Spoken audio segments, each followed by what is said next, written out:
I also come to the end of my term as Worshipful Master of Hackenburg-Mt number 19. It's hard to believe that the year has gone by so fast, and yet here we are in the last stated meeting for 2011. I remember that last year at this time I was more than a little bit nervous about the upcoming year, worried that I had done everything necessary to ensure a successful year in the East and an interesting year for the members.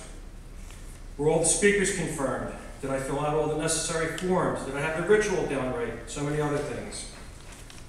But with the help and support of my advisors, of whom there were many, the January meeting came and went without too many errors. I came away from that meeting thinking, maybe I can do this, and began planning next month's meeting, and so it went for the rest of the year. As I think back over the past 12 months, I often find myself wondering if there were things that I would have done differently, and of course there are. But as has often been said, hindsight is 20/20 vision. And that vision is born from experience. You can't know the things you would change until you've actually done them. Now, having done them, perhaps a little tweaking may have been useful. My goals for the programs for the past year were that they be entertaining, informative, and inspiring. And looking back, I like to think that in that respect, the year was a success. We had some fun, we learned some new things, and I only hope that you enjoyed the speakers as much as I did and found them engaging and worth your attention. And along the way, we made a bit of history. The hardest part of writing these remarks was trying to list all those brothers to whom I owe thanks. There are so many people who should be mentioned, along with the ways in which they help, that it would take several pages and a lot of time to do a proper job of it. So I decided not to mention any names for fear of leaving someone out. Why? Because there were so many phone calls, emails, and conversations that were helpful in many different ways.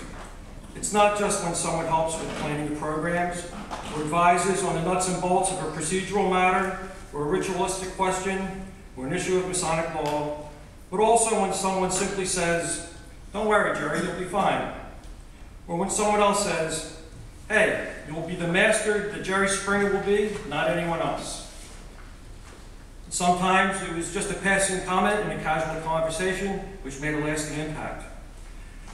And dare I say it, an occasional "it's not necessary" was sometimes helpful in its own way as well.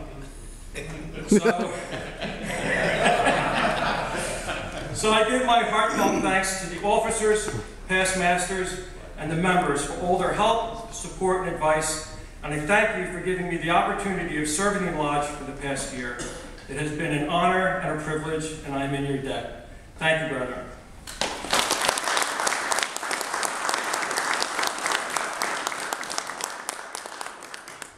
And I would probably never hear the end of it if I didn't thank my double brothers and the widow's sons who, when I rise, never let my head get too big that it wouldn't fit in my helmet, let alone the hat. So, thank you guys, Joe.